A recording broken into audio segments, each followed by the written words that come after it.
जन्माद्यस्य यतोऽन्वयादितरतश्चार्थेष्वभिज्ञस्वराट् तेने ब्रह्महृदायादिकवये मुह्यन्ति यं सूरयः तेजो वारिमृदां यथा विनिमयो यत्र त्रिसर्गो मृषा धाम्ना स्वेन सदा निरस्तकुहकं सत्यं परं धीमहि निगमकल्पतरोर्गलितं फलं शुकमुखादमृतद्रवसंयुतम् पिबत भागवतं रसमालयं मुहुरहो रसिकाः भुवि भावुकाः दारिद्र्यदुःखज्वरदाहितानां मायापिशाचीपरिमर्दितानां संसारसिन्धौ परिपातितानां क्षेमाय वै भागवतं प्रगर्जति साङ्केत्यं पारिहास्यं वा स्तोभं हेलनमेव वा वैकुण्ठनामग्रहणम् अशेषाघहरं विदुः श्रीगुरुभ्यो नमः हरिः ओम्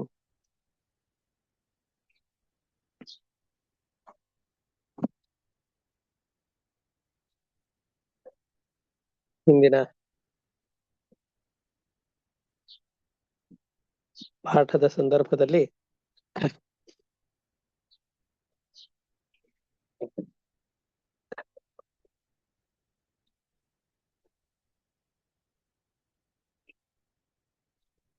ಕೃಷ್ಣ ವೃಂದಾವನದ ಪ್ರದೇಶದಲ್ಲಿದ್ದಾಗ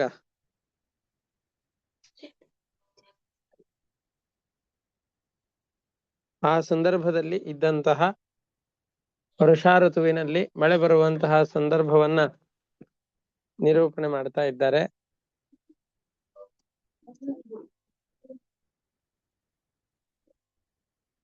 ಆ ಸಂದರ್ಭದಲ್ಲಿ ಈ ಕ್ಷೇತ್ರ ಹೇಗಿತ್ತು ಅನ್ನೋದನ್ನ ಹೇಳ್ತಾ ಇದ್ದಾರೆ. ಈ ಪುಣ್ಯಕ್ಷೇತ್ರಗಳಿಗೆ ಜನರೆಲ್ಲ ಹೋಗ್ತಾರೆ. ಈ ಒಟ್ಟಾರೆ ಏನ್ ಹೇಳಿಕ್ ಹೊರಟಿದ್ದಾರೆ ಅಂತಂದ್ರೆ, ಒಳ್ಳೆ ಮಳೆ ಬರ್ತಾ ಇದೆ, ಹೊಲಗಳಲ್ಲಿ ಹೇಗೆ ಬೇಸಾಯ ಮಾಡಬೇಕು, ಹೇಗೆ ಕೃಷಿಯ ಕೆಲಸವನ್ನ ಮಾಡಬೇಕು ಅಂತ ತಿಳಿದಂತಹ ವ್ಯಕ್ತಿಗಳಿಗೆ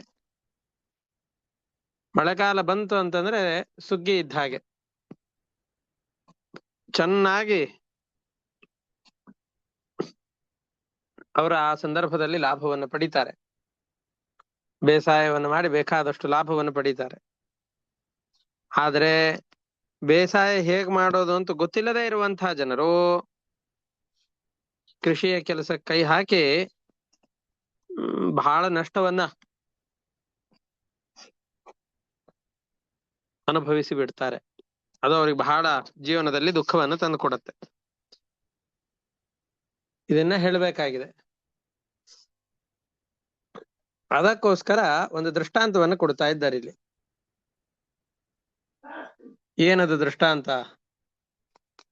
ಏನು ಅಂತಂದ್ರೆ, ಪುಣ್ಯಕ್ಷೇತ್ರಗಳು ಇರತ್ತೆ. ನಾವೆಲ್ಲ ತೀರ್ಥಕ್ಷೇತ್ರಗಳ ಪ್ರವಾಸಕ್ಕೋಸ್ಕರ ಅಂತ ಸಂಚಾರ ಮಾಡ್ತಾ ಇರ್ತೇವೆ. ತೀರ್ಥಕ್ಷೇತ್ರಗಳ ಪ್ರವಾಸವನ್ನು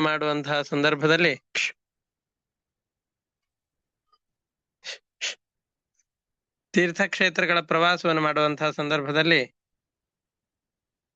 ದೇವರ ದರ್ಶನವೇ ಮೊದಲಾದಂತಹ ಅನೇಕ ಕಾರ್ಯಕ್ರಮದಲ್ಲಿ ಭಾಗಿಯಾಗಿರ್ತೇವೆ. ಅದರಲ್ಲಿ ಈ ಯಾವ ತೀರ್ಥಕ್ಷೇತ್ರದಲ್ಲಿ ಯಾವ ರೀತಿಯಾಗಿ ನಾವು ಭಾಗವಹಿಸ್ಬೇಕು, ಯಾವ ರೀತಿಯಾಗಿ ಅಲ್ಲಿ ನಮ್ಮ ವರ್ತನೆ ಇರಬೇಕು ಅಂತ ಗೊತ್ತಿಲ್ಲದೆ ಇದ್ರೆ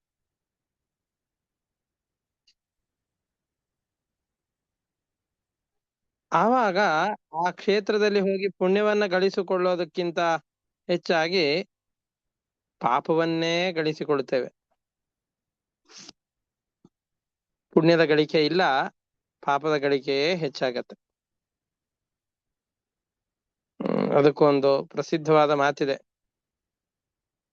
ಅನ್ಯಕ್ಷೇತ್ರೇ ಕೃತಂ ಪಾಪಂ ಪುಣ್ಯಕ್ಷೇತ್ರೇ ಗಮಿಷ್ಯತಿ, ಪುಣ್ಯಕ್ಷೇತ್ರೇ ಕೃತಂ ಪಾಪಂ ವಜ್ರಲೇಪೋ ಭವಿಷ್ಯತಿ. ಬೇರೆ ನಮ್ಮ ಊರುಗಳಲ್ಲಿ ಅಲ್ಲಿ ಇಲ್ಲಿ ಮಾಡಿದಂತಹ ಪಾಪ ಕರ್ಮಗಳನ್ನ ಪುಣ್ಯಕ್ಷೇತ್ರಕ್ಕೆ ಬಂದು ಅಲ್ಲಿ ದೇವರ ದರ್ಶನ, ತೀರ್ಥ ವಿಧಿಗಳು, ತೀರ್ಥ ಸ್ನಾನ ಮುಂತಾದವುಗಳನ್ನು ಮಾಡಿಕೊಂಡು ಬೇರೆ ಕ್ಷೇತ್ರದಲ್ಲಿ ಮಾಡಿದಂತಹ ಪಾಪಗಳೇನಿದೆಯೋ ಆ ಪಾಪಗಳನ್ನು ಪರಿಹಾರ ಮಾಡಿಕೊಳ್ಬಹುದು. ಆದರೆ ಪುಣ್ಯಕ್ಷೇತ್ರೇ ಕೃತಂ ಪಾಪಂ ವಜ್ರಲೇಪೋ ಭವಿಷ್ಯತಿ. ಪುಣ್ಯಕ್ಷೇತ್ರಗಳಲ್ಲಿಯೇ ಪಾಪವನ್ನು ಮಾಡಿದಿರಿ ಅಂತಾದ್ರೆ ಅದು ವಜ್ರಲೇಪ. ವಜ್ರಲೇಪ ಅಂತಂದ್ ಹೇಳಿದ್ರೆ ಗಾರೆಯನ್ನ ಹಾಕಿದ ಹಾಗೆ ಅಂತ. ಎರಡು ಕಲ್ಲುಗಳ ಮಧ್ಯದಲ್ಲಿ ಗಾರೆಯನ್ನ ಹಾಕಿದರೆ ಅವು ಎರಡು ಕಲ್ಲುಗಳ ಜೋಡಣೆ ಹೇಗೆ ಗಟ್ಟಿಯಾಗಿ ನಿಂತುಕೊಳ್ಳುತ್ತೋ, ಶತಶತಮಾನಗಳವರೆಗೂ ಹಾಗೆ ಇರುತ್ತೋ, ಅದರಂತೆ ಪುಣ್ಯಕ್ಷೇತ್ರದಲ್ಲಿ ಮಾಡಿದಂತಹ ಪಾಪಕರ್ಮಗಳೆಲ್ಲವೂ ಕೂಡ ಮನುಷ್ಯನಿಗೆ ವಜ್ರಲೇಪದ ಹಾಗೆ ಗಟ್ಟಿಯಾಗಿ ಅಂಟಿಕೊಂಡು ಬಿಡುತ್ತೆ. ವಜ್ರಲೇಪೋ ಭವಿಷ್ಯತಿ.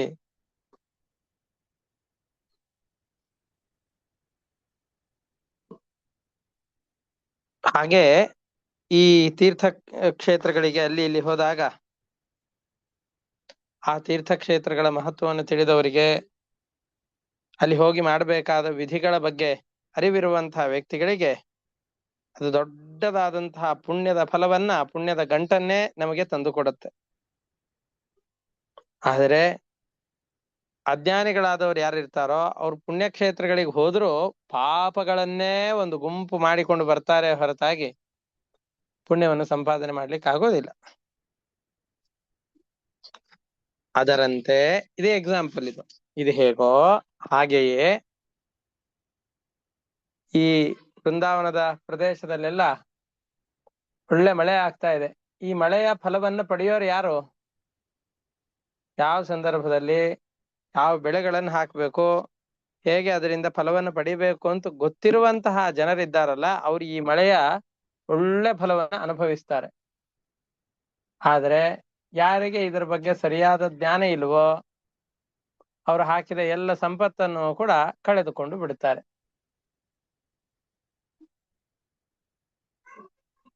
ಹಾಗೆಯೇ ಪ್ರಕೃತದಲ್ಲೂ ಕೂಡ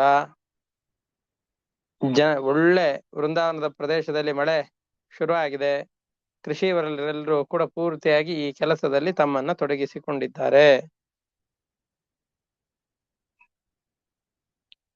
ಈಗ ಭಗವಂತನ ಸೇವೆಯನ್ನು ಮಾಡುವಂತಹ ವ್ಯಕ್ತಿಗಳೆಲ್ಲ ಭಗವಂತನ ಸೇವೆಯನ್ನು ಮಾಡ್ಕೊಂಡು ತಮ್ಮ ದುಷ್ಟ ಸ್ವಭಾವ ಏನಿದೆಯೋ ಆ ದುಷ್ಟ ಸ್ವಭಾವವೆಲ್ಲವನ್ನು ಕೂಡ ಕಳೆದುಕೊಂಡು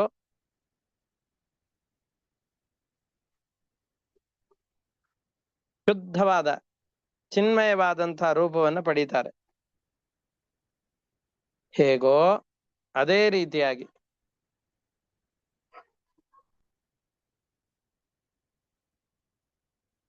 ಈ ವೃಂದಾವನದ ಪ್ರದೇಶದಲ್ಲಿ ಯಾವ ಮಳೆ ಬರ್ತಾ ಇದೆನೋ ಈ ಮಳೆಯ ಪ್ರಭಾವದಿಂದಾಗಿ ಅಲ್ಲಿಯೂ ಕೂಡ ಹೊಸದಾದ ಪ್ರಾಣಿ ಪಕ್ಷಿಗಳೆಲ್ಲವೂ ಕೂಡ ತಮಗೆ ಉಚಿತವಾದಂತಹ ರೂಪಗಳನ್ನ ತೆಳೆದುಕೊಳ್ತಾ ಇವೆ. ಜಲಸ್ಥಲೌಕಸ ಸರ್ವೇ ನವವಾರಿ ನಿಷೇವಯ ಅಭಿಭ್ರನ್ ರುಚಿರಂ ರೂಪಂ ಯಥಾ ಹರಿ ನಿಷೇವಯ. ಭಗವಂತನ ಸೇವೆಯಿಂದಾಗಿ ಜೀವಿಗಳೆಲ್ಲರೂ ಕೂಡ ಉತ್ತಮವಾದಂತಹ ಲೋಕಗಳನ್ನ ಪಡೆದು ಅಲ್ಲಿ ಸುಖವನ್ನು ಅನುಭವಿಸುವಂತೆ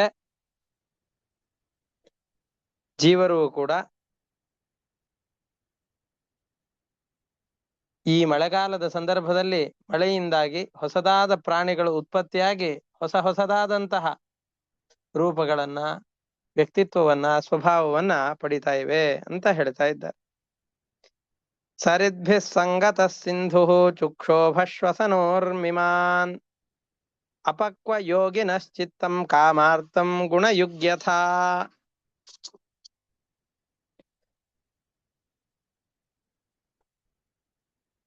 ಈ ಬಿರುಗಾಳಿ, ಜೋರಾದ ಮಳೆ ಇವೆಲ್ಲ ಬಂತು ಅಂತಂದ್ ಹೇಳಿದ್ರೆ ನದಿಗಳ ಪ್ರವಾಹ ಉಕ್ಕೇರಿ ಬಿಡುತ್ತೆ. ತನ್ನ ದಡ ಯಾವುದು, ತಾನು ಎಲ್ಲಿವರೆಗೂ ಇರಬೇಕು, ತಾನು ಎಲ್ಲಿವರೆಗೂ ಹರಿಬೇಕು ಅಂತ ಅದು ಒಂದು ಕಟ್ಟಳೆಗಳಿರುತ್ತೋ ಅದನ್ನು ಮೀರಿ ಊರುಗಳನ್ನು ಪ್ರವೇಶ ಮಾಡಿದಂತೆ ಸಮೀಪದಲ್ಲಿರುವಂತಹ ಗದ್ದೆ, ಕಾಡಿನ ಪ್ರದೇಶ, ಮರ ಗಿಡಗಳೇನಿದೆಯೋ ಎಲ್ಲವನ್ನು ಕೊಚ್ಚಿಕೊಂಡು ಹೋಗತ್ತೆ, ಅಲ್ಲೋಲ ಕಲ್ಲೋಲವಾಗಿ ಬಿಡತ್ತೆ. ಆ ತರದ ಪರಿಸ್ಥಿತಿ ಇಲ್ಲಿ ಉಂಟಾಯ್ತು. ಅದು ಹೇಗಿತ್ತು ಅಂತಂದ್ ಹೇಳಿದ್ರೆ, ಅಪಕ್ವ ಯೋಗಿನಶ್ಚಿತ್ತಂ, ಯೋಗಿಗಳ ಮನಸ್ಸು ಅಪಕ್ವವಾಗಿದೆ ಅಂತಾದ್ರೆ, ಅಪಕ್ವವಾದ ಯೋಗಿಗಳ ಮನಸ್ಸು ಹೇಗಿರುತ್ತೆ?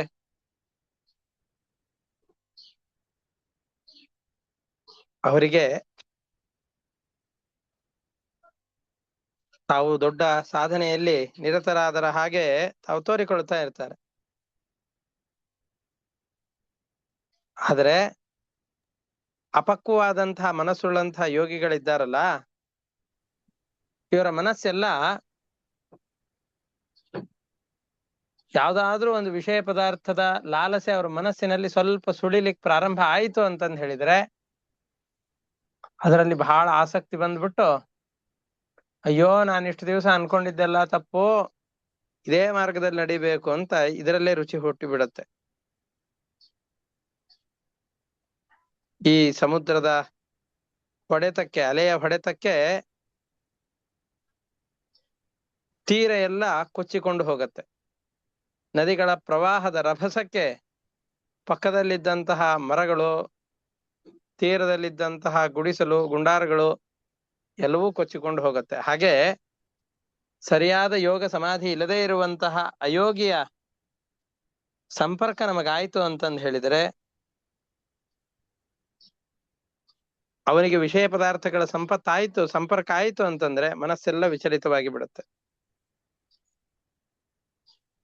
ಅದು ಹೇಗೋ ಅದೇ ರೀತಿಯಾಗಿ ವೃಂದಾವನದಲ್ಲಿ ಘೋರವಾದ ಮಳೆಗಳಾದಾಗ ನದಿಯ ಪ್ರವಾಹಕ್ಕೆ ತತ್ತರಿಸಿ ಪಕ್ಕದಲ್ಲಿದ್ದಂತಹ ತೀರಗಳು ಇವೆಲ್ಲವೂ ಕೊಚ್ಚಿಕೊಂಡು ಹೋಗ್ತಾ ಇದೆ. ಗುರುಗಳೇ, ಎಷ್ಟನೇ ಶ್ಲೋಕ ಗುರುಗಳೇ? ಇದು 10ನೇ ಸ್ಕಂದದ 18ನೇ ಅಧ್ಯಾಯದ 12ನೇ ಶ್ಲೋಕ. ಸರಿದ್ಭಿ ಸಂಗತ ಸಿಂಧು ಚುಕ್ಷೋಭಶ್ವಸನೋರ್ಮಿಮಾನ್ ಅಪಕ್ವ ಯೋಗಿನಶ್ಚಿತ್ತಂ ಕಾಮಾರ್ಥಂ ಗುಣಯುಗ್ಯಥಾ ಗಿರಯೋ ವರ್ಷಧಾರಾಭಿಃ ಹನ್ಯಮಾನಾ ನ ವಿವ್ಯಥುಃ ಅಭಿಭೂಯಮಾನಾ ವ್ಯಸನೈಃ ಯಥಾ ಧೋಕ್ಷಜ ಚೇತಸಃ. ಇದರಲ್ಲಿ ಇನ್ನೂ ಒಂದು ಅಪರೂಪದ ವಿಷಯವನ್ನು ಹೇಳ್ತಾ ಇದ್ದಾರೆ. ಈಗ ಅಪಕ್ವ ಯೋಗಿಗಳ ಮನಸ್ಸಿನ ಕಥೆಯನ್ನು ಹೇಳಿದ್ರು. ಆದ್ರೆ ಪರಿಪಕ್ವವಾದಂತಹ ಶ್ರದ್ಧೆ ಉಳ್ಳವರು, ಶ್ರದ್ಧಾಜಾಡ್ಯ ಅಂತ ಕರೀತಾರೆ, ದೃಢವಾದ ಭಕ್ತಿಯುಳ್ಳಂತಹ ವ್ಯಕ್ತಿಗಳು, ಅವರಿಗೆ ಜೀವನದಲ್ಲಿ ಒಂದಲ್ಲ ಎರಡಲ್ಲ ಸಾವಿರಾರು ಕಷ್ಟಗಳು ಬರುತ್ತೆ. ಈ ಕಷ್ಟಗಳ ಆಘಾತಕ್ಕೆ ಅವರು ಒಳಗಾದ್ರು ವ್ಯಥೆ ಪಡೋದಿಲ್ಲ. ಅವರು ಗಟ್ಟಿಯಾಗಿ ನಿಂತಿರ್ತಾರೆ. ಹೇಗೋ ಹಾಗೆಯೇನೆ ಇಷ್ಟೆಲ್ಲ ಜೋರಾಗಿ ಮಳೆ ಬಂದು ದುರ್ಬಲವಾದಂತಹ ಕೆಲವು ವಸ್ತುಗಳು ಇವೆಲ್ಲವೂ ಕೊಚ್ಚಿಕೊಂಡು ಹೋದರೂ ಆ ಪ್ರದೇಶದಲ್ಲಿದ್ದಂತಹ ಇವುಗಳಿವೆ ಅಲ್ಲ, ಪರ್ವತಗಳು ಅಚಲವಾಗಿ ಇದೆ. ಅದು ಹೇಗಿದೆ ಅಂತಂದ್ರೆ, ಪಕ್ವವಾದ ಮನಸ್ಸುಳ್ಳ ಯೋಗಿಗಳು ಜೀವನದಲ್ಲಿ ಎಷ್ಟೇ ಆಪತ್ತುಗಳು ಬಂದರೂ ಹೇಗೆ ಸ್ಥಿರವಾಗಿರ್ತಾರೋ ಅದರ ಹಾಗೆ ಇವುಗಳು ಸ್ಥಿರವಾಗಿದೆ. ಈ ಸಂದರ್ಭದಲ್ಲಿ ನಾವೆಲ್ಲ ಮಳೆಗಾಲದಲ್ಲಿ ಈ ಮಲೆನಾಡಿನ ಪ್ರದೇಶದಲ್ಲಿ ಇದ್ದವರಿಗೆ ಇದು ಗೊತ್ತಾಗತ್ತೆ. ನಾವೆಲ್ಲ ಸಿಟಿಯ ಮಧ್ಯದಲ್ಲಿ ಬದುಕಿ ಇದರ ಯೋಚನೆಗಳು ಅಷ್ಟಾಗಿ ಬರೋದಿಲ್ಲ. ಆದ್ರೆ ಮಲೆನಾಡಿನ ಪ್ರಾಂತ್ಯದಲ್ಲಿ ಹುಲ್ಲುಗಾವಲಿನ ಪ್ರದೇಶದಲ್ಲಿ ಬದುಕುವಂತಹ ವ್ಯಕ್ತಿಗಳಿಗೆ ಇದರ ಅನುಭವ ಬಂದಿರುತ್ತೆ. ಒಳ್ಳೆ ಮಳೆ ಬರುತ್ತೆ, ನಾವೆಲ್ಲ ಸಾಮಾನ್ಯ ದಿನದಲ್ಲಿ ಬಳಸುವ ಕಾಲುದಾರಿ ಅಂತಿರುತ್ತೆ. ಎಲ್ರಿಗೂ ದಾರಿ ಗೊತ್ತಾಗಿ ಹೋಗ್ಬಿಡುತ್ತೆ. ನಡೆದು ಅಲ್ಲಿ ಹುಲ್ಲುಗಳೇ ಬೆಳೆಯೋದಿಲ್ಲ. ಮಳೆಗಾಲದಲ್ಲಿ ಚೆನ್ನಾಗಿ ಮಳೆ ಬರುತ್ತೆ, ಜನರ ಓಡಾಟದ ಸಂಚಾರವು ಕೂಡ ಕಡಿಮೆ ಆಗತ್ತೆ. ಕಡಿಮೆ ಆದಾಗ ಯಾವುದು ಕಾಲುದಾರಿ ಅಂತಿತ್ತೋ ಆ ಕಾಲುದಾರಿಯೂ ಕೂಡ ಹುಲ್ಲಿನಿಂದ ಮುಚ್ಚಿ ಹೋಗಿ ಬಿಡತ್ತೆ. ಯಾವಾಗ ಆ ಕಾಲುದಾರಿ ಹುಲ್ಲಿನಿಂದ ಮುಚ್ಚಿ ಹೋಗಿ ಬಿಡತ್ತೋ ಆವಾಗ ಯಾವ್ದು ಕಾಲುದಾರಿ, ಮುಂಚೆ ಯಾವ್ದು ನಡೀತಾ ಇದ್ವೋ ಆ ಹಾದಿ ಯಾವ್ದು ಅಂತ ನಮಗೆ ಯೋಚನೆಗೆ ಬರೋದಿಲ್ಲ, ಗೊತ್ತೇ ಆಗೋದಿಲ್ಲ. ಹುಲ್ಲಿನಿಂದ ಮುಚ್ಚಿ ಹೋಗ್ಬಿಡತ್ತೆ. ಗುರುತಿಸಲಾಗದಷ್ಟು ಅಜ್ಞಾನ ಬಂದ್ಬಿಡುತ್ತೆ, ಎಲ್ಲ ಕಡೆಯಲ್ಲಿ ಹುಲ್ಲು ಒಂದೇ ರೀತಿಯಾಗಿ ಬೆಳೆದಿದ್ದರಿಂದ. ಆ ತರದ ಸನ್ನಿವೇಶ ಅಲ್ಲಿ ಬಂತು ಅಂತ ಹೇಳ್ತಾರೆ.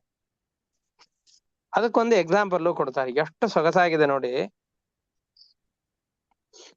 ಈ ವೇದದ ಅಧ್ಯಯನವನ್ನು ಮಾಡ್ತಾರಲ್ಲ, ಪೂರ್ತಿಯಾಗಿ ವೇದಗಳ ಅಧ್ಯಯನವನ್ನು ಮಾಡಿ ಆಯ್ತು ಒಬ್ರು. ಪೂರ್ತಿಯಾಗಿ ವೇದದ ಅಧ್ಯಯನವನ್ನು ಮಾಡಿದಂತಹ ವ್ಯಕ್ತಿಗಳು ಆ ಇಡೀ ವೇದವನ್ನ ಪಕ್ಷಗ್ರಂಥ ಅಂತ ಕರೀತಾರೆ. ಇಡೀ ವೇದವನ್ನ ಪಕ್ಷಗ್ರಂಥ ಅಂತ ಕರೀತಾರೆ. ಯಾಕೆ ಪಕ್ಷಗ್ರಂಥ ಅಂತ ಕರೀತಾರೆ? ನಾವು ಪಕ್ಷ ಅಂತಂದ್ರೆ ಏನು? ಮಾಸ ಅಂತಂದ್ರೆ ತಿಂಗಳು. ಪಕ್ಷ ಅಂತಂದು ಹೇಳಿದ್ರೆ ಪಕ್ಷ, ಶುಕ್ಲ ಪಕ್ಷ, ಕೃಷ್ಣ ಪಕ್ಷ, 2 ಪಕ್ಷಗಳಿವೆ. ವೇದವನ್ನ ಪಕ್ಷಗ್ರಂಥ ಅಂತ ಕರೀತಾರೆ. ಅಂದ್ರೆ ನೀವೆಷ್ಟು ವೇದಗಳನ್ನ ಅಧ್ಯಯನ ಮಾಡಿರ್ತೀರೋ ಅಷ್ಟೂ ವೇದಗಳನ್ನ 15 ದಿವಸದಲ್ಲಿ 1 ಬಾರಿ ಆದ್ರೂ ಪಾರಾಯಣ ಮಾಡಲೇಬೇಕು. ಅಷ್ಟೂ ವೇದಗಳನ್ನ, ಇಡೀ ವೇದವನ್ನ ಅಧ್ಯಯನ ಮಾಡಿದಂತಹ ವ್ಯಕ್ತಿ 15 ದಿವಸದಲ್ಲಿ 1 ಬಾರಿ ಆದ್ರೂ ಪೂರ್ತಿಯಾಗಿ ಅದನ್ನು ಪಾರಾಯಣ ಮಾಡಬೇಕು. ಪಾರಾಯಣ ಮಾಡ್ತಾ ಇದ್ರೆ ಆ ಗ್ರಂಥ ಭಾಗಗಳು ಮರೆತು ಹೋಗದೇನೆ ಉಪಸ್ಥಿತಿಯಲ್ಲಿರುತ್ತೆ, ಬೇಕಾದ ಸಂದರ್ಭದಲ್ಲಿ ನೆನಪಾಗತ್ತೆ. ಆದ್ರೆ ಯಾವ ಗ್ರಂಥಗಳನ್ನ ಓದಿ ಪಕ್ಷ ಗ್ರಂಥವನ್ನಾಗೂ ಮಾಡ್ಕೊಂಡಿರೋದಿಲ್ವೋ, 15 ದಿವಸದಲ್ಲಿ ಒಮ್ಮೆ ಆದ್ರೂ ಅದನ್ನ ಪಠನ ಮಾಡೋದಿಲ್ವೋ, ಮಿನಿಮಮ್ 1 ಸಾರ್ತಿ ಆದ್ರೂ ಹೇಳ್ಬೇಕು. 2, 3 ಸಾರ್ತಿ ಹೇಳಿದ್ರೆ ತೊಂದ್ರೆ ಇಲ್ಲ, ಆದ್ರೆ ಮಿನಿಮಮ್ 1 ಸಾರ್ತಿ ಆದ್ರೂ ಹೇಳ್ಬೇಕು. ಹೇಳಿಲ್ಲ ಅಂತಂದು ಹೇಳಿದ್ರೆ ಆ ಗ್ರಂಥ ನಿಧಾನವಾಗಿ ತಲೆಯಿಂದ ಮರೆಯಾಗ್ತಾ ಆಗ್ತಾ ಆಗ್ತಾ ಆಗ್ತಾ ಪೂರ್ತಿಯಾಗಿ ನಾಶವಾಗಿ ಹೋಗ್ಬಿಡತ್ತೆ, ಅದರ ಮರೆವು ಬಂದ್ಬಿಡತ್ತೆ. ಅಲ್ಲಿ ಹೇಗೆ ಪ್ರತಿನಿತ್ಯದಲ್ಲಿ ಅದನ್ನ ಅಧ್ಯಯನದ ಪರಂಪರೆಯಲ್ಲಿ ಉಳಿಸಿಕೊಂಡಿದ್ರೆ ವೇದಗಳು ಬುದ್ಧಿಯಲ್ಲಿದ್ದು ಪರಿಚಯವಾಗಿರುತ್ತೆ. ಅದೇ ವೇದ ಗ್ರಂಥಗಳನ್ನ ಓದದೇನೆ ಬಿಟ್ಟು ಬಿಟ್ಟೆವು ಅಂತಾದರೆ ಓದಿದ ಗ್ರಂಥಗಳೇ ಮರೆತು ಹೋಗಿ ಬಿಡುತ್ತವೆಯೋ, ಅದೇ ರೀತಿಯಾಗಿ ಮಳೆಗಾಲದ ಸಂದರ್ಭದಲ್ಲಿ ಈ ದಾರಿಗಳು ಕೂಡ ನಡೆದಾಟದ ಭರಾಟೆ ಇಲ್ಲದೆ ಇರೋದರಿಂದ ಅವು ಎಲ್ಲವೂ ಕೂಡ ಮುಚ್ಚಿಕೊಂಡು ಬಿಡ್ತು. ವೇದ ಗುರುಕುಲದಲ್ಲಿ ಅಧ್ಯಯನ ಮಾಡಿದಂತಹ ವಟುಗಳು ಅಧ್ಯಯನದ ನಂತರದಲ್ಲಿ 15 ದಿವಸಕ್ಕೆ 1 ಬಾರಿ ಆದ್ರೂ ಪೂರ್ತಿಯಾಗಿ ವೇದವನ್ನ ಪಾರಾಯಣ ಮಾಡದೇ ಇದ್ರೆ ಕಲಿತಂತಹ ವೇದಗಳೆಲ್ಲವೂ ಕೂಡ ಸ್ಮೃತಿ ಪಟಲದಿಂದಾಗಿ ವಿಸ್ಮರಣೆಯಾಗುವಂತೆ ಮಳೆಗಾಲದ ಸಂದರ್ಭದಲ್ಲಿ ವೃಂದಾವನದ ಪ್ರದೇಶದಲ್ಲೂ ಕೂಡ ಆದಂತಹ ಈ ಮಳೆ ಚೆನ್ನಾಗಿ ಎಲ್ಲಾ ಕಡೆಯಲ್ಲಿ ಹುಲ್ಲುಗಳನ್ನು ಬೆಳೆಸಿಬಿಟ್ಟಿದೆ. ಹುಲ್ಲು ಬೆಳೆಯುವ ಸಂದರ್ಭದಲ್ಲೂ ಪ್ರತಿನಿತ್ಯ ಅಲ್ಲಿ ಸಂಚಾರ ಇತ್ತು ಅಂತಂದ್ರೆ ಆ ದಾರಿ ಗೊತ್ತಾಗ್ತಾ ಇತ್ತು. ಆದರೆ ಜನರ ಸಂಚಾರವೂ ಕಡಿಮೆ ಮಳೆಗಾಲದಲ್ಲಿ, ಹಾಗಾಗಿ ಈ ದಾರಿ ಮರೆತು ಹೋಗಿ ಬಿಟ್ಟಿದೆ. ಅಂದ್ರೆ ಅಷ್ಟು ಚೆನ್ನಾಗಿ ಮಳೆ ಆಗ್ತಾ ಇದೆ ಅಂತ. ಮಳೆ ಚೆನ್ನಾಗಾಗಿ ಹುಲ್ಲುಗಳೆಲ್ಲ ಬೆಳೆದಿದೆ, ಹಸುಗಳಿಗೆ ಬೇಕಾದಷ್ಟು ಸಸ್ಯ ಸಂಪತ್ತು ಅಲ್ಲಿ ಇದೆ ಎಂದು ತೋರಿಸಿಕೊಡೋದ್ರ ಮೂಲಕವಾಗಿ ಅಧ್ಯಯನ ಆದಂತಹ ವಿಷಯಗಳ ಆವೃತ್ತಿ ಎಷ್ಟು ಮುಖ್ಯ ಅನ್ನೋದನ್ನು ಕೂಡ ಇಲ್ಲಿ ತೋರಿಸಿಕೊಡ್ತಾ ಇದ್ದಾರೆ. ಮಾರ್ಗಾ ಬಭೂವು ಸಂದಿಗ್ಧಾಃ ತೃಣೈಶ್ಚನ್ನಾಃ ಅಸಂಶ್ರಿತಾಃ ನಾಭ್ಯಸ್ಯಮಾನಾಃ ಶ್ರುತಯಃ ದ್ವಿಜೈಃ ಕಾಲಹತಾ ಇವ. ಅಭ್ಯಾಸ ಇಲ್ಲದೆ ಇರುವಂತಹ ಶ್ರುತಿಗಳು ಬ್ರಾಹ್ಮಣರ ಬುದ್ಧಿಯಿಂದಾಗಿ ಮರೆಯಾಗು ಹೋಗುವ ಹಾಗೆ ಮಳೆಗಾಲದ ಸಂದರ್ಭದಲ್ಲಿ ತೃಣಗಳಿಂದ ಪೂರ್ತಿಯಾಗಿ ಮುಚ್ಚಲ್ಪಟ್ಟದ್ದವುಗಳಾಗಿ ಎಲ್ಲ ಮಾರ್ಗಗಳು ಕೂಡ ಸಂದಿಗ್ಧವಾಗಿ ಹೋಗಿವೆ. ಲೋಕ ಬಂಧುಷು ಮೇಘೇಶು ವಿದ್ಯುತಶ್ಚಲ ಸೌಹೃದಾಃ ಸ್ಥೈರ್ಯಂ ನ ಚಕ್ರುಃ ಕಾಮಿನ್ಯಃ ಪುರುಷೇಷು ಗುಣಿಷ್ವಿವ.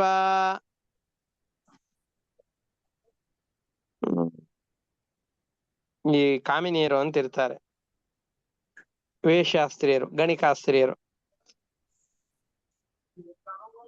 ಅವರು ಒಬ್ಬರೇ ಪುರುಷರ ಬಳಿಯಲ್ಲಿ ಸ್ಥಿರವಾಗಿ ನಿಲ್ಲೋದಿಲ್ಲ. ಅವರ ಸ್ವಭಾವವೇ ಅದು, ವೃತ್ತಿಯೂ ಅದು.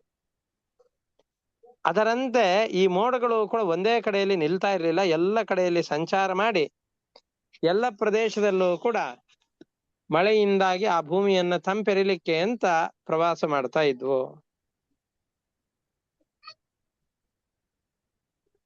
ಪರಮಾತ್ಮ ನಮ್ಮ ಮನಸ್ಸಿನಲ್ಲಿ ಹೇಗೆ ಬೆಳಗುತ್ತಾನೋ, ತಾಮಸ ಗುಣ ರಾಜಸ ಗುಣದ ಸೊಂಕೆ ಇಲ್ಲದೆ ಇರುವಂತಹ ಶುದ್ಧವಾದ ಅಂತಃಕರಣದಲ್ಲಿ ಪರಮಾತ್ಮನ ಪ್ರತಿಬಿಂಬ ಬೆಳಗುವ ಹಾಗೆ ಶುದ್ಧವಾದ ಆಕಾಶದಲ್ಲಿ ಮಳೆಯೆಲ್ಲ ಬಂದಿದೆ, ಮೋಡಗಳೆಲ್ಲ ಚದುರಿ ಹೋಗಿದೆ, ಸ್ವಚ್ಛವಾದ ಆಕಾಶದಲ್ಲಿ ಕಾಮನ ಬಿಲ್ಲು ಕೂಡ ಅದೇ ರೀತಿಯಾಗಿ ಮೂಡ್ತಾ ಇದೆ ಅಂತ ಹೇಳ್ತಾ ಇದ್ದಾರೆ. ಮೇಘಾಗಮೋತ್ಸವ ಹೃಷ್ಟ ಪ್ರತ್ಯನಂದನ್ ಶಿಖಂಡಿನಃ ಗೃಹೇಶು ತಪ್ತ ನಿರ್ವಿಣ್ಣ ಯಥಾಚ್ಯುತ ಜನಾಗಮೆ.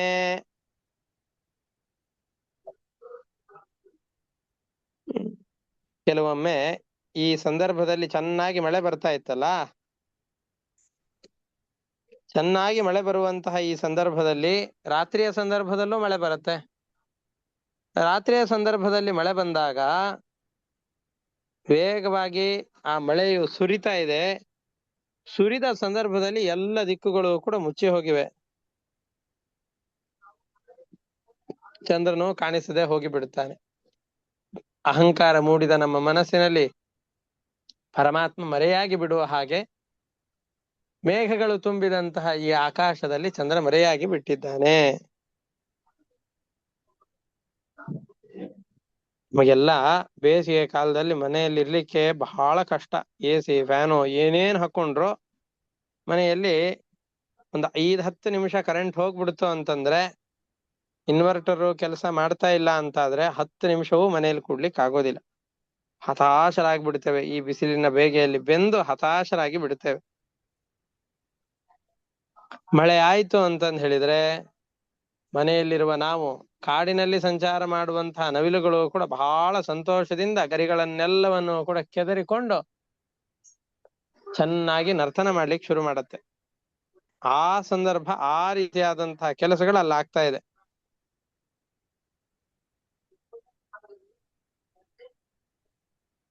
ಇದು ಹೇಗಿತ್ತು? ನಮಗೆ ತಾಪತ್ರಯಗಳು ಒಂದಾವೆ ಎರಡ, ಬೆಳಿಗ್ಗೆಯಿಂದ ರಾತ್ರಿ ಮಲಗುವವರೆಗೂ ಒಂದಲ್ಲ ಒಂದು ಕಷ್ಟ ಕಾರ್ಪಣ್ಯಗಳ ಮಧ್ಯದಲ್ಲೇ ನೊಂದು ಬೆಂದು ಹತಾಶರಾಗಿ ಬಿಟ್ಟಿರ್ತೇವೆ. ಅಂತಹ ನಮಗೆ ಯಾರಾದ್ರೂ ಸಜ್ಜನರು ಭಗವಂತನ ಕಥೆಗಳು ಇದನ್ನು ಕೇಳಿದವು ಅಂತಂದ್ ಹೇಳಿದ್ರೆ ಆ ಆಯಾಸಗಳೆಲ್ಲ ಮರೆತು ಹೋಗತ್ತೆ, ನಮ್ಮ ಅಂತಃಕರಣ ಪರಿಶುದ್ಧವಾಗಿ ಬಿಡುತ್ತೆ. ಹೇಗೋ ಅದೇ ರೀತಿಯಾಗಿ ಈ ಮೋಡಗಳ ಆಗಮನದಿಂದಾಗಿ ಈ ನವಿಲುಗಳಿಗೆಲ್ಲ ಬಹಳ ಖುಷಿ ಆಯ್ತು. ಬೇಸಿಗೆ ಕಾಲದಲ್ಲಿ ನೊಂದು ಬೆಂದು ಬಹಳ ದುಃಖವನ್ನ ಅನುಭವಿಸಿದಂತಹ ಈ ಪಕ್ಷಿಗಳೆಲ್ಲ ಮಳೆ ಬಂದಾಗ ಬಹಳ ಸಂತೋಷವನ್ನು ಅನುಭವಿಸ್ತಾ ಇದ್ದಾರೆ. ಪೀತ್ವಾಪಃ ಪಾದಪಾಃ ಪದ್ಭಿಃ ಆಸನ್ ನಮ್ರಾತ್ಮ ಮೂರ್ತಯಃ ಪ್ರಾಕ್ ಕ್ಷಾಮಾಹ ತಪಸಾ ಶ್ರಾಂತಾಃ ಯಥಾ ಕಾಮಾನುಸೇವಯಾ. ತಪಸ್ಸಿನಿಂದ ಆಯಾಸಗೊಂಡಂತಹ ತಪಸ್ವಿಗಳೆಲ್ಲ ಆ ತಪಸ್ಸಿನ ಫಲ ದೇವತೆಗಳ ಅನುಗ್ರಹವಾಗಿ ವರಗಳನ್ನು ಪಡೆದ್ರು ಅಂತಂದ್ ಹೇಳಿದ್ರೆ ದಷ್ಟಪುಷ್ಟವಾಗಿ ಬೆಳೆದುಕೊಳ್ಳಬಿಡುತ್ತೆ. ಅದೇ ರೀತಿಯಾಗಿ ಈ ರೋಡಿನಲ್ಲಿ ಬೆಳೆದಂತಹ ದೊಡ್ಡ ದೊಡ್ಡ ಮರಗಳು, ನಮ್ಮ ಮನೆಯಲ್ಲಿರುವಂತಹ ಮರಗಳಿಗೆ ಬೇಸಿಗೆ ಕಾಲದಲ್ಲೂ ನೀರನ್ನು ಹಾಕಿ ಹಾಕಿ ಚೆನ್ನಾಗಿ ಬೆಳೆಸ್ತಾ ಇರ್ತೇವೆ, ಅದು ಒಂದು. ಆದ್ರೂ ರೋಡಲ್ಲಿ ಅಲ್ಲಿ ಇಲ್ಲೆಲ್ಲ ಬೆಳೆಸಿದಂತಹ ಮರಗಳೆಲ್ಲ ಬೇಸಿಗೆ ಕಾಲದಲ್ಲಿ ಬಾಡಿ ಒಂಥರ ಅದು ಕುಗ್ಗಿದ ಮುಖದಲ್ಲಿ ಕಾಂತಿಯೇ ಇಲ್ಲದೆ ಇರೋ ಹಾಗೆ ಮರಗಳೆಲ್ಲ ಬಾಡಿ ಹೋಗಿ ಬಿಟ್ಟಿರತ್ತೆ. ಆದ್ರೆ ಅದೇ ಮರಗಳಿಗೆ ಒಂದು 3-4 ಮಳೆಗಳಾಯ್ತು ಅಂತಂದ್ ಹೇಳಿದ್ರೆ ತಮ್ಮ ಬೇರುಗಳಿಂದ ಚೆನ್ನಾಗಿ ಭೂಮಿಯ ಮುಖಾಂತರವಾಗಿ ನೀರನ್ನು ಉಂಡು ಬೇಕಾದಷ್ಟು ಹಣ್ಣು ಹೂ ಇವೆಲ್ಲದರ ಭಾರದಿಂದ ಬಾಗಿ ಬಿಡತ್ತೆ. ಮೊದಲಿಗೆ ಸೊರಗಿದ ಮುಖವುಳ್ಳಂತಹ ವೃಕ್ಷಗಳೆಲ್ಲ ಒಂದು 3-4 ಮಳೆಗಳಾಯ್ತು ಅಂತಂದ್ ಹೇಳಿದ್ರೆ ಹೇಗೆ ಸಂತೋಷದಿಂದ ಫಲಪುಷ್ಪಗಳನ್ನ ಹೊತ್ತುಕೊಂಡು ನಿಲ್ತವೆಯೋ ಅದೇ ರೀತಿಯಾಗಿ ಆ ರೀತಿಯಾದಂತಹ ಸಂದರ್ಭ ಇಲ್ಲಾಗಿದೆ. ಇದು ಹೇಗಿತ್ತು ಅಂತಂದ್ರೆ, ತಪಸ್ವಿಗಳೆಲ್ಲ ತಪಸ್ಸನ್ನು ಮಾಡೋ ಸಂದರ್ಭದಲ್ಲಿ ಹಾಗೆ ಸ್ವರ್ಗ ಹೋಗ್ಬಿಟ್ಟಿರ್ತಾರೆ. ಅಂತಹ ವ್ಯಕ್ತಿಗಳು ಒಳ್ಳೆ ಕಾಲ ಬಂತು ಅಂತಂದ್ ಹೇಳಿದ್ರೆ, ಆ ಸಮಾಗಮವಾಯ್ತು ಅಂತಂದ್ ಹೇಳಿದ್ರೆ ಬಹಳ ಪುಲಕಿತರಾಗ್ತಾರೆ, ಸಂತೋಷಗೊಳ್ಳುತ್ತಾರೆ. ತಪಸ್ಸಿನ ಫಲವನ್ನು ಪಡೆದಾಗ ದಷ್ಟಪುಷ್ಟವಾದಂತಹ ಶರೀರ ಮುಂತಾದವುಗಳನ್ನ ಪಡೆದುಕೊಳ್ಳುತ್ತಾರೆ. ಇದರ ಜೊತೆಯಲ್ಲಿ ಒಂದು ಒಳ್ಳೆ ನದಿಯ ತೀರದ ವರ್ಣನೆಯನ್ನು ಮಾಡ್ತಾ ಇದ್ದಾರೆ. ಸಾರಸ ಪಕ್ಷಿಗಳು ಅಂತ ನದಿಯ ಸಮೀಪದಲ್ಲಿಯೇ ವಾಸ ಮಾಡುವಂತಹ ಪಕ್ಷಿಗಳಿವೆಲ್ಲ. ಈ ನದಿಯಲ್ಲಿ ಸಿಗುವಂತಹ ಮೀನು ಮುಂತಾದವುಗಳೆಲ್ಲವನ್ನು ಕೂಡ ತಿಂದುಕೊಂಡು ಅಲ್ಲೇ ಸುಖವಾಗಿ ವಾಸ ಮಾಡುವಂತಹ ಪಕ್ಷಿಗಳಿವೆ, ಸಾರಸ ಪಕ್ಷಿಗಳು ಅಂತ ಕರೆಸಿಕೊಳ್ಳುತ್ತವೆ. ಅವುಗಳು ಈ ಪ್ರವಾಹ ನಿಲ್ಲೋದಿಲ್ಲ, ಮಳೆಗಾಲ ಶುರುವಾಗಿದೆ, ಈ ಪ್ರವಾಹ ಹಾಗೆ ಮುಂದುವರಿಯತ್ತೆ ಅಂತ ಗೊತ್ತಿದ್ರು ಈ ಸಾರಸ ಪಕ್ಷಿಗಳು ಅಂತೇನಿವೆಯೋ ಇವು ಅಲ್ಲೇ ವಾಸ ಮಾಡ್ತಾ ಇದ್ವಂತೆ, ಅಲ್ಲೇ ವಾಸ ಮಾಡ್ತಾ ಇದ್ವು. ಎಲ್ಲ ಹೇಗೆ ಅಂತಂದ್ ಹೇಳಿದ್ರೆ, ನಮ್ ಥರ ಅಂತ ಹೇಳ್ತಾರೆ. ಈ ಸಾರಸ ಪಕ್ಷಿಗಳೆಲ್ಲ ಅಲ್ಲೇ ಇದ್ವಲ್ಲ, ಇದು ಹೇಗೆ ಅಂತ ನಮ್ಮ ಹಾಗೆ ಅವು ಅಲ್ಲೇ ಇದ್ವು ಅಂತ. ನಮ್ಮ ಹಾಗೆ ಯಾಕೆ ಅಂತಂದ್ ಹೇಳಿದ್ರೆ, ನಮಗ್ ಗೊತ್ತಿದೆ ಈ ಗೃಹಸ್ಥಾಶ್ರಮ, ನಾವೆಲ್ಲ ಗೃಹಸ್ಥಾಶ್ರಮದಲ್ಲಿ ಇದ್ದೇವೆ. ಮನೆ ಕೆಲಸಗಳು ಯಾವತ್ತು ಮುಗಿಯತ್ತೆ? ತಮ್ಮ ಮನೆ ಕೆಲಸ ಯಾವತ್ ಮುಗಿಯತ್ತಪ್ಪ? ಇವತ್ ಬೆಳಿಗ್ಗೆ ಎದ್ದಿದ್ದೇವೆ, ಕಸ ಗುಡಿಸಿದ್ದೇವೆ, ಮನೆ ಎದುರುಗಡೆಯಲ್ಲಿ ನೀರಿನ ಥಳಿಯನ್ನು ಹಾಕಿ ರಂಗೋವಲ್ಲಿಯನ್ನು ಹಾಕಿದ್ದೇವೆ. ಪುರುಷರೆಲ್ಲ ಸ್ನಾನಾದಿಗಳನ್ನು ಮಾಡಿಕೊಂಡು ಆಹ್ನಿಕಾದಿಗಳನ್ನು ಮುಗಿಸಿಕೊಂಡು ದೇವತೆಗಳ ಪೂಜೆಯನ್ನು ಮಾಡಿದ್ದಾರೆ. ಮಹಿಳೆಯರು, ಸ್ತ್ರೀಯರು ಆ ಪೂಜೆಗೆ ಬೇಕಾದಂತಹ ಸಿದ್ಧತೆಗಳನ್ನು ಮಾಡಿಕೊಟ್ಟಿದ್ದಾರೆ. ಅಡಿಗೆ ಕೆಲಸದಲ್ಲಿ ನಿರತರಾಗಿದ್ದಾರೆ, ಭೋಜನವನ್ನು ಮುಗಿಸಿದ್ದಾರೆ, ಆನಂತರದ ಕೆಲಸಗಳೇನಿದೆಯೋ ಅದನ್ನು ಮಾಡಿಕೊಂಡಿದ್ದಾರೆ. ಸಾಯಂಕಾಲ ಆಯ್ತು, ಬೆಳಿಗ್ಗೆ 1-2 ಹೊತ್ತು, ಸಾಯಂಕಾಲ 1 ಹೊತ್ತು ಟೀ ಕಾಫಿಗಳ ಇದಾಯ್ತು, ಸಮಾರಾಧನೆ ಆಯ್ತು, ಸಾಯಂಕಾಲ ಸ್ನಾಕ್ಸ್ಗಳಾಯ್ತು, ರಾತ್ರಿಗೆ ಮತ್ತೆ ಏನ್ ಅಡಿಗೆ ಮಾಡ್ಬೇಕು ಅಂತ ವಿಚಾರ, ಮತ್ತೆ ರಾತ್ರಿ ಅಡಿಗೆ, ಮತ್ತೆ ರಾತ್ರಿಯ ಕೆಲಸಗಳು, ಅದು ಮುಗಿದಾದ್ಮೇಲೆ ಮತ್ತೆ ಪಾತ್ರೆಗಳನ್ನು ತೊಳೆಯೋದು, ಮತ್ತೆ ಮಲಗುವಾಗ ಗೊತ್ತಿರತ್ತೆ ನಾಳೆಯೂ ಇದೇ ತರದ ರೊಟೀನ್ ಇದೆ. ನಾವು ಎಷ್ಟು ದಿನಗಳ ಕಾಲ ಬದುಕಿರ್ತೇವೋ ಅಷ್ಟು ದಿವಸಗಳ ಕಾಲವೂ ಕೂಡ ಈ ರೊಟೀನು ಪ್ರತಿನಿತ್ಯ ತಪ್ಪದೇನೆ ಇದ್ದೇ ಇರತ್ತೆ ಅಂತ ಗೊತ್ತಿದೆ. ಅಯ್ಯೋ ಸಾಕಾಗಿ ಹೋಗ್ಬಿಟ್ಟಿದೆ ಅಪ್ಪ ಈ ಮನೆ ಕೆಲಸಗಳಿಂದ, ಯಾವಾಗಾದ್ರೂ ಈ ಮನೆ ಕೆಲಸಗಳು ತಪ್ಪಿಕೊಂಡು ಬಿಡತ್ತೋ ಅಂತ ಬಹಳ ಬೇಸರಿಸಿಕೊಂಡಂತಹ ಸಂದರ್ಭಗಳಿದೆ. ಈ ಮನೆ ಬಿಟ್ಟು ಹೋದ್ರೆ ಸಾಕು ಅಂತ ಅನ್ಸಿದೆ, ಈ ಮನೆ ಕೆಲಸಗಳು ಒಟ್ಟು ಮುಗಿಯೋದೇ ಇಲ್ಲ ನೋಡು ನಮ್ಮ ಹಣೆ ಬರಹಕ್ಕೆ ಅಂತ ಅಂದುಕೊಂಡಿರ್ತೇವೆ. ಅಂದುಕೊಂಡ ಎಷ್ಟು ಜನ ಮನೆಯನ್ನು ಬಿಟ್ಟು ಹೋಗ್ತೀವಿ ಹೇಳ್ರಿ? ಬಿಟ್ಟು ಹೋಗೋದಿಲ್ಲ, ನಾವು ಅಲ್ಲೇ ಇರ್ತೇವೆ. ನಮ್ಗೆ ಗೊತ್ತಿದೆ ಈ ಕೆಲಸಗಳು ಇವತ್ತು ಮುಗಿಯೋದಲ್ಲ, ನಮ್ಮ ಜೊತೆಯಲ್ಲೇ ಬಹಳ ದಿವಸಗಳ ಕಾಲ ಇರುತ್ತೆ, ನಾವಿರೋವರೆಗೂ ಈ ಮನೆ ಕೆಲಸಗಳು ತಪ್ಪೋದಲ್ಲ, ಇದೆಲ್ಲ ಗೊತ್ತಿದೆ ನಮಗೆ. ಗೊತ್ತಿದ್ರು ನಾವು ಅದನ್ನು ಬಿಡೋದಿಲ್ಲ, ಗೃಹಸ್ಥಾಶ್ರಮವನ್ನು ಬಿಡೋದಿಲ್ಲ, ಅಲ್ಲೇ ಇರ್ತೇವೆ.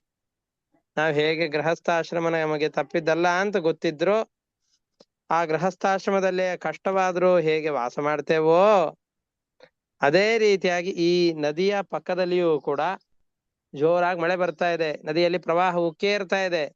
ಈ ನದಿಯ ಪ್ರವಾಹ ಈಗ ನಿಲ್ಲೋದಿಲ್ಲ ಅಂತ ಗೊತ್ತಿದೆ ಸಾರಸ ಪಕ್ಷಿಗಳಿಗೆ, ಆದ್ರೂ ಆ ನದಿಯ ತೀರವನ್ನು ಬಿಟ್ಟು ಹೋಗ್ಲಿಕ್ಕೆ ತಯಾರಿಲ್ಲ. ಯಾಕೆ ಅಂತಂದ್ರೆ ಮೀನುಗಳು 1-2 ಸಿಗತ್ತಲ್ಲಪ್ಪ ನಮ್ ಹೊಟ್ಟೆ ತುಂಬಿಸ್ಲಿಕ್ಕೆ, ಇದನ್ನ ಯಾಕೆ ಬಿಟ್ಟು ಹೋಗ್ಬೇಕು ಅಂತ ಅವುಗಳು ಅಲ್ಲಿಯೇ ವಾಸ ಮಾಡ್ತಾ ಇವೆ. ಸರತ್ ಸ್ವಶಾಂತರೋಧಸ್ಸು ಹ್ಯೂಷುರಂಗಾಪಿ ಸಾರಸಾಃ ಗೃಹೇ ಶ್ವಶಾಂತ ಕೃತ್ಯೇಷು ಗ್ರಾಮ್ಯ ಇವ ದುರಾಶಯಾಃ. ನಮಗೆ ಈ ಗೃಹಸ್ಥಾಶ್ರಮದ ಕೆಲಸಗಳು, ಮನೆ ಕೆಲಸ ಯಾವುದು ಒಂದ್ ದಿವಸಕ್ಕೆ ನಿಲ್ಲೋದಲ್ಲ.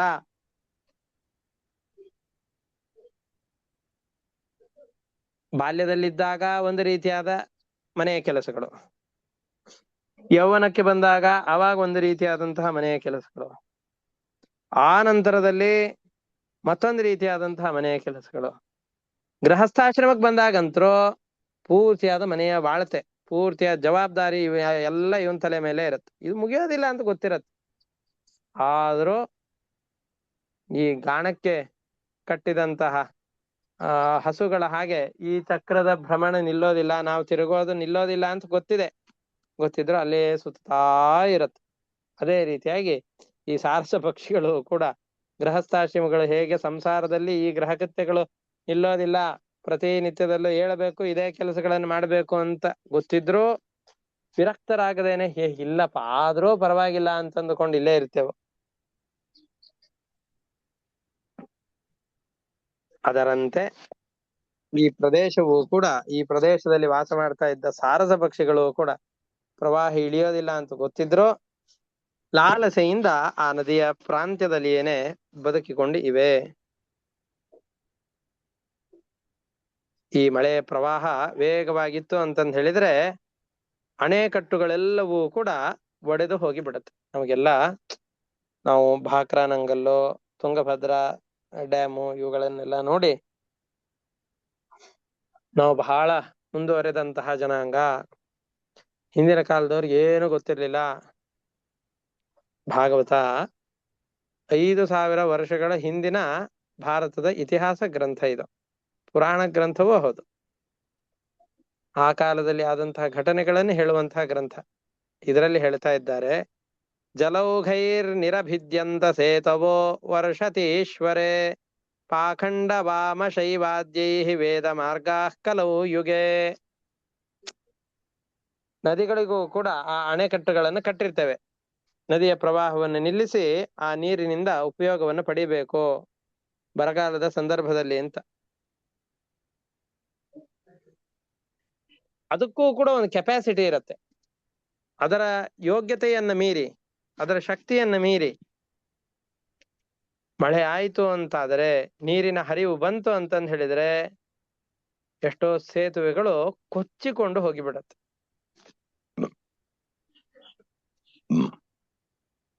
ಹೇಗೋ ಇದು ಹೇಗಿದೆ, ಆಗಿನ ಸಂದರ್ಭದಲ್ಲೆಲ್ಲ ಒಳ್ಳೆ ಮಳೆ ಆದಾಗ ಅಲ್ಲಿ ಕಟ್ಟಿದ ಸೇತುವೆಗಳೆಲ್ಲ ಕೊಚ್ಚಿಕೊಂಡು ಹೋಗೈತಂತೆ. ಅದು ಹೇಗಿತ್ತು ಅನ್ನೋದನ್ನ ಹೇಳ್ತಾರೆ. ಹೇಗೆ ಅಂತಂದ್ರೆ, ಈ ನಾವು ಒಳ್ಳೆ ಅಧ್ಯಯನವನ್ನು ಮಾಡಿಸಿ, ವೇದಾಧ್ಯಯನವನ್ನು ಮಾಡಿ ಮಕ್ಕಳನ್ನೆಲ್ಲ ಒಳ್ಳೆ ಧರ್ಮ ಮಾರ್ಗದಲ್ಲಿ ಪ್ರವೃತ್ತಿ ಮಾಡ್ಲಿಕ್ಕೆ ಅಂತ ಪ್ರಚೋದನೆ ಮಾಡಿರ್ತೇವೆ. ಆದರೆ ಪ್ರಪಂಚದ ಆಕರ್ಷಣೆಗೆ ಬಿದ್ದಂತಹ ಮಕ್ಕಳೆಲ್ಲರೂ ಕೂಡ ಈ ಧರ್ಮ ಮಾರ್ಗದಿಂದ ವಿಮುಖರಾಗಿ ಅಧರ್ಮದ ಕಡೆಯಲ್ಲಿ ಸುಲಭವಾಗಿ ಹರಿದು ಹೋಗಿ ಬಿಡ್ತಾರಲ್ಲ, ಅದರಂತೆ ಈ ರೀತಿಯಾಗಿದೆ ಅಂತ. ಅದಕ್ಕೆ ಒಂದು ಒಳ್ಳೆ ದೃಷ್ಟಾಂತ ಕೊಡ್ತಾರೆ. ಇಲ್ಲಿ ಇಲ್ಲ, ಅದು ಬೇರೆ ಕಡೆಗಳಲ್ಲಿ ಈ ತರದ ದೃಷ್ಟಾಂತ ಇದೆ ನೋಡಿ, ಎಷ್ಟು ಚೆನ್ನಾಗಿದೆ. ಈಗ ಗಿಳಿಯನ್ನ ಒಂದು ಪಂಜರದಲ್ಲಿ ಹಾಕಿ ಅದಕ್ಕೆ ಚೆನ್ನಾಗಿ ಟ್ರೈನಿಂಗ್ ಕೊಡ್ತಾ ಇರ್ತಾರೆ.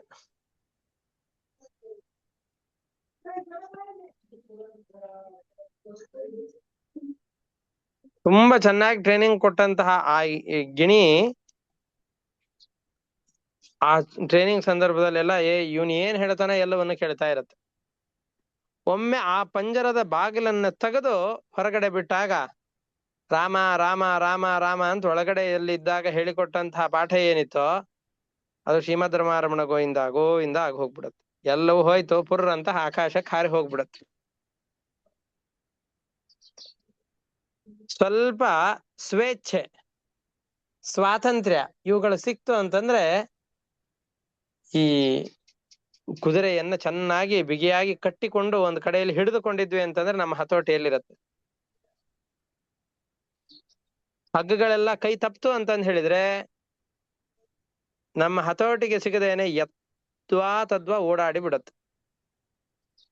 ಹಾಗೆ ಈ ಕಲಿಯುಗದಲ್ಲೂ ಕೂಡ ಕಲಿಯ ಪ್ರಭಾವದಿಂದಾಗಿ ವೇದ ಮಾರ್ಗ, ಧರ್ಮ ಮಾರ್ಗ ಎಲ್ಲ ನಾಶವಾಗಿ ಈ ಸನಾತನ ಧರ್ಮವನ್ನು ನಾಶ ಮಾಡುವುದೇ ನಮ್ಮ ಮೂಲ ಸಿದ್ಧಾಂತ ಅಂತ ಹೇಳುವ ರಾಜಕಾರಣಿಗಳೆಲ್ಲ ಬಂದಾಗ, ಮಳೆಯ ಸಂದರ್ಭದಲ್ಲಿ, ಪ್ರವಾಹದ ಸಂದರ್ಭದಲ್ಲಿ ಅಣೆಕಟ್ಟುಗಳೆಲ್ಲ ಒಡೆದು ಇಡೀ ಊರನ್ನ ಕೊಚ್ಚಿಕೊಂಡು ಹೋಗುವ ಹಾಗೆ ಈ ಸಂದರ್ಭದಲ್ಲೂ ಕೂಡ ಆಗ್ತಾ ಇದೆ.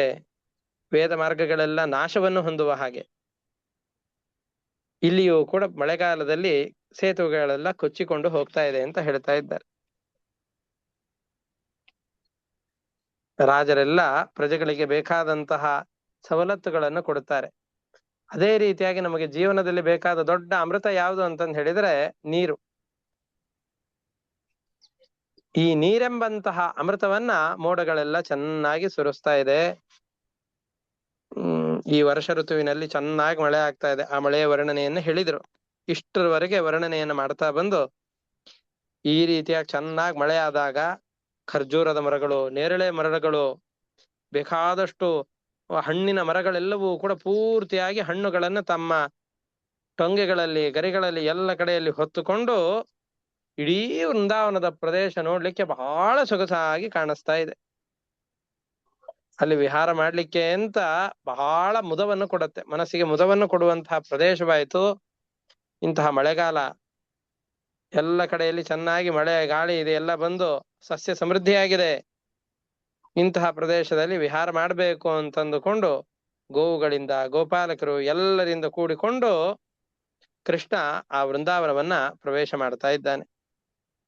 ಏವಂ ವನಂ ತದ್ವರ್ಷಿಷ್ಠಂ ಪಕ್ವ ಖರ್ಜೂರ ಜಂಬುಮತ್ ಗೋಪಾಲೈರ್ವೃತೋ ರಂತುಂ ಸಬಲಃ ಪ್ರಾವಿಶದ್ಧರಿಹಿ.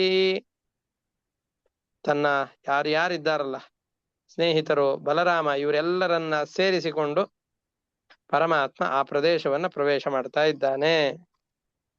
ಧೇನವೋ ಮಂದಗಾಮಿನ್ಯಃ ಉಧೋ ಭಾರೇಣ ಭೂಯಸ ಯಯುರ್ಭಗವತಾ ಹೂತಾದೃತಂ ಪ್ರೀತ್ಯಾ ಸ್ನುತಸ್ತನೀಹಿ.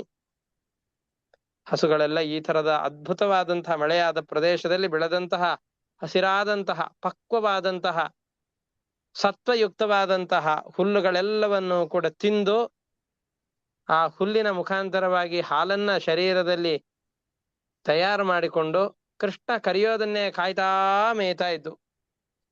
ಕೃಷ್ಣ ಕರೆಯೋದೇ ತಡ ಕೆಚ್ಚಲುಗಳಲ್ಲಿ ಹಾಲನ್ನ ಸೋರಿಸಿಕೊಂಡೇ ಕೃಷ್ಣನಿರುವಂತಹ ಸ್ಥಳಕ್ಕೆ ಇವೆಲ್ಲವೂ ಕೂಡ ಬರ್ತಾ ಇವೆ. ಯಯುರ್ ಭಗವತ ಆಹುತಾಹ. ಕೃಷ್ಣ ಆಯಾಯ ಹಸುಗಳ ಹೆಸರನ್ನ ಹಿಡಿದು ಕರೆದರೆ ಧೃತಂ ಪ್ರೀತ್ಯಾ ಸ್ನುತಸ್ತನೀಹಿ. ಆ ಹಸುಗಳು ಎಲ್ಲಿಂದ ಬರ್ತಾ ಇದ್ವು ಅಲ್ಲಿಂದ ಶುರು ಮಾಡಿಕೊಂಡು ಕೃಷ್ಣನವರೆಗೂ ತನ್ನ ಕೆಚ್ಚಲುಗಳಿಂದ ಹಾಲನ್ನ ಸೋರಿಸಿಕೊಂಡೆ ತೊಟ್ಟಿಕ್ಕಿಸುತ್ತಾನೆ ಕೃಷ್ಣನ ಬಳಿಯಲ್ಲಿ ಬರ್ತಾ ಇತ್ತಂತೆ. ಕರುಗಳ ಬಳಿಯಲ್ಲಿ ಬರಬೇಕಾದ್ರೆ ಕೆಚ್ಚಲುಗಳಿಂದ ಹಾಲು ತನ್ನಷ್ಟಕ್ಕೆ ತಾನೇ ಹಸುಗಳದ್ದು ಸೋರಿ ಹೋಗಿ ಬಿಡುತ್ತಂತೆ. ಅದರಂತೆ ಕೃಷ್ಣ ಕರುವಿನ ಹಾಗಿದ್ದಾನೆ. ಕೃಷ್ಣನ ಬಳಿಯಲ್ಲಿ ಆ ಹಸುಗಳೆಲ್ಲ ಬಂದು ಅದನ್ನ ಪಾನ ಮಾಡಬೇಕು ಅಂತ ನಿಂತಾಗ, ಆ ಕೃಷ್ಣ ಕರೆದಾಗ ಆ ಸ್ತನಗಳಲ್ಲಿರುವಂತಹ ಹಾಲುಗಳೆಲ್ಲವೂ ಕೂಡ ಸೋರಿ ಹೋಗ್ತಾ ಇದೆ. ಆ ರೀತಿಯಾಗಿ ಕೃಷ್ಣನ ಮೇಲೆ ಈ ಪಶುಗಳಿಗೆಲ್ಲ ಮಮಕಾರ ಇತ್ತು ಅಂತ ಹೇಳ್ತಾರೆ. ವನೌ ಕಸಃ ಪ್ರಮುದಿತ ವನರಾಜೀರ್ಮಧುಚ್ಯುತಃ ಗಿರೇರ್ ಗಂಭೀರ ಸನ್ನಾದ ದದೃಶುರ್ಗುಹಾಃ. ಈ ವೃಂದಾವನದಲ್ಲಿ ಒಳ್ಳೆ ಮಳೆ ಆಗ್ತಾ ಇದ್ದಾಗ ಮೃಗ ಪಕ್ಷಿಗಳು ಅವುಗಳಿಗೂ ಬೇಕಾದಷ್ಟು ಆಹಾರಗಳು ಸಿಕ್ಕುವು, ಕುಡಿಲಿಕ್ಕೆ ನೀರು ಸಿಕ್ತು, ಮರಗಳೆಲ್ಲ ಜೇನನ್ನ ಸುರಿಸ್ತಾ ಇದೆ, ಹೂಗಳನ್ನು ಬಿಡ್ತಾ ಇದೆ. ಕೃಷ್ಣ ಆ ಹಸುಗಳೆಲ್ಲವನ್ನು ಕರೆದಾಗ ಕೃಷ್ಣನ ಧ್ವನಿ ಪ್ರತಿಧ್ವನಿಸ್ತಾ ಇದೆ. ಆ ಕಾಡಿನ ಪ್ರದೇಶದಲ್ಲಿರುವ ಗುಹೆಗಳ ಮುಖಾಂತರವಾಗಿ ಪ್ರತಿಧ್ವನಿಸ್ತಾ ಇದೆ. ಕೆಲವೊಮ್ಮೆ ಮಳೆಯಾಗುವಂತಹ ಸಂದರ್ಭದಲ್ಲಿ ಕೃಷ್ಣ ಮರಗಳ ಪೊಟರೆಯಲ್ಲಿಯೋ ಪರ್ವತದ ಯಾವುದೋ ಒಂದು ಗುಹೆಯಲ್ಲಿಯೋ ಕುಳಿತುಕೊಂಡು ಅಲ್ಲಿಯೇ ಬೆಳೆದಂತಹ ಗಡ್ಡೆ ಗೆಣಸುಗಳು ಏನಿರುತ್ತೋ ಅದನ್ನೆಲ್ಲ ತಿಂದು ಆ ಪ್ರಕೃತಿಯನ್ನ ಆಸ್ವಾದನೆ ಮಾಡ್ತಾ ಇದ್ದಾನೆ. ಕ್ವಚಿದ್ ವನಸ್ಪತಿ ಕ್ರೋಡೆ ಗುಹಾಯಾಂ ಚಾಭಿವರ್ಷತಿ. ಚೆನ್ನಾಗಿ ಮಳೆ ಬೀಳ್ತಾ ಇದೆ. ಮಳೆ ಬೀಳುವಂತಹ ಸಂದರ್ಭದಲ್ಲಿ ಕೃಷ್ಣ ಅದೇ ಯಾವುದೋ ಒಂದು ಮರದ ಪೊಟರೆ ಮೇಲೆ ಕುಳಿತುಕೊಂಡು, ಯಾವುದೋ ಗುಹೆಯಲ್ಲಿ ಕುಳಿತುಕೊಂಡು ನಿರ್ವಿಷನ್ ಭಗವಾನ್ ರೇಮೆ ಕಂದ ಫೂಲ ಫಲಾಶನೈ. ಅಲ್ಲಿಯೇ ಬೆಳೆದಂತಹ ಗಡ್ಡೆ ಗೆಣಸುಗಳು ಇವೆಲ್ಲವನ್ನು ತಗೊಂಡು ನಾವು ಸಾಯಂಕಾಲ ಯಾವ್ದಾದ್ರು ಒಂದು ಒಳ್ಳೆ ಮಳೆ ಬರ್ತಾ ಇದೆ ಅಂತಂದು ಹೇಳಿದ್ರೆ ಕಾಫಿನೋ ಟೀಯನ್ನೋ ಕೈಯಲ್ಲಿ ಹಿಡಿದುಕೊಂಡು ಅದಕ್ಕೆ ಪಕ್ಕದಲ್ಲಿ ಯಾವುದೋ ಒಂದಿಷ್ಟು ಅವಾಂತರ ಖಾದ್ಯಗಳನ್ನು ಮಾಡಿಕೊಂಡು ಈ ಸಂದರ್ಭವನ್ನು ಚೆನ್ನಾಗಿ ಅನುಭವಿಸ್ಬೇಕು ಅಂತ ಕುತ್ಕೊಂಡು ತಿಂತೇವಲ್ಲ, ಆ ರೀತಿಯಾಗಿ ನಾವೆಲ್ಲ ಕಷಾಯ ಮಾಡ್ತೇವೆ. ನಮ್ಮ ಉಡುಪಿ ಪ್ರಾಂತ್ಯಗಳಲ್ಲೆಲ್ಲ ಕಷಾಯವನ್ನು ಮಾಡ್ತಾರೆ. ಈ ತರದ ಅನೇಕ ಈ ಪಾನೀಯಗಳೇನಿದೆಯೋ ಅದನ್ನು ಸಿದ್ಧ ಮಾಡಿಕೊಂಡು ಪಾನೀಯವನ್ನು ಹೀರ್ತಾ ಆ ಪ್ರಕೃತಿಯ ಸೊಬಗನ್ನ ಅನುಭವಿಸುವ ಹಾಗೆ ಇಲ್ಲಿಯೂ ಕೂಡ ಕೃಷ್ಣ ಈ ಮಳೆ ಬರುವಂತಹ ಸಂದರ್ಭದಲ್ಲಿ ಮರದ ಪೊಟರೆಗಳಲ್ಲಿಯೋ ಗುಹೆಗಳಲ್ಲಿಯೋ ಕುಳಿತುಕೊಂಡು ಆ ಮಳೆಯ ವಾತಾವರಣವನ್ನ, ಆ ಸಂದರ್ಭವನ್ನ ಚೆನ್ನಾಗಿ ಅನುಭವಿಸ್ತಾ ಇದ್ದಾನೆ. ದದ್ಯೋಧನಮುಪಾನೀತಂ ಶಿಲಾಯಾಂ ಸಲಿಲಾಂತಿಕೆ ಸಂಭೋಜನೀಯೈರ್ಬುಭುಜೆ ಗೋಪೈ ಸಂಕರ್ಷಣಾನ್ವಿತಃ. ಇನ್ನೊಮ್ಮೆ ಕೆಲವೊಮ್ಮೆ ಕೃಷ್ಣ ಏನ್ ಮಾಡ್ತಾ ಇದ್ದ ಅಂದ್ರೆ ಮನೆಯಿಂದಲೇನೆ ಮೊಸರು, ಅನ್ನ ಇದು ಎಲ್ಲವನ್ನ ಕಟ್ಟಿಕೊಂಡು ಬರ್ತಾ ಇದ್ದ. ಯಾವ್ದಾದ್ರೂ ಒಂದು ಪಕ್ಕದಲ್ಲಿ ನೀರಿನ ತೊರೆಗಳು ಕಾಣಿಸ್ತು ಅಂತಂದ್ ಹೇಳಿದ್ರೆ ಆ ನೀರಿನ ಸಮೀಪದಲ್ಲಿ ಬಂದು ಒಂದು ದೊಡ್ಡ ಬಂಡೆ ಮೇಲೆ ಕುಳಿತುಕೊಂಡು ಬಲರಾಮ ಮತ್ತು ಗೋಪಾಲಕರು ಯಾರಿದ್ದಾರೋ ಅವ್ರ ಎಲ್ಲರ ಜೊತೆಯಲ್ಲಿ ಸೇರಿಕೊಂಡು ಮನೆಯಿಂದ ತಂದಂತಹ ಮೊಸರನ್ನ ಏನಿದೆಯೋ ಆ ಮೊಸರನ್ನವನ್ನು ಚೆನ್ನಾಗಿ ತಿಂದು ಸಂತೋಷವಾಗಿ ಆಟವಾಡ್ತಾ ಇದ್ದ. ಈ ಸಂದರ್ಭದಲ್ಲಿ ಮುಂದೆ ಆದಂತಹ ಘಟನೆಗಳು ಕೂಡ ಇದೇ ರೀತಿಯಾಗಿದೆ. ಅದನ್ನೆಲ್ಲವನ್ನು ಕೂಡ ಮತ್ತೆ ಮುಂದಿನ ಪಾಠದಲ್ಲಿ ನೋಡೋಣ ಅಂತ ಹೇಳ್ತಾ ಇವತ್ತಿನ ಪಾಠವನ್ನ ಇಷ್ಟಕ್ಕೆ ಮುಕ್ತಾಯ ಮಾಡ್ತಾ ಇದ್ದೇನೆ. ಹರಯೇ ನಮಃ. ಶ್ರೀಕೃಷ್ಣಾರ್ಪಣಮಸ್ತು. ಅನೇನ ಭಾವಿಯತ್ ಪುಣ್ಯಂ ತೇನ ಪ್ರೀಣಾತು ಕೇಶವಃ. ಹರಯೇ ನಮಃ. ಶ್ರೀಕೃಷ್ಣಾರ್ಪಣಮಸ್ತು. ಎಲ್ಲರಿಗೂ ನಮಸ್ಕಾರ. ಹರೇ ನಮಸ್ಕಾರ.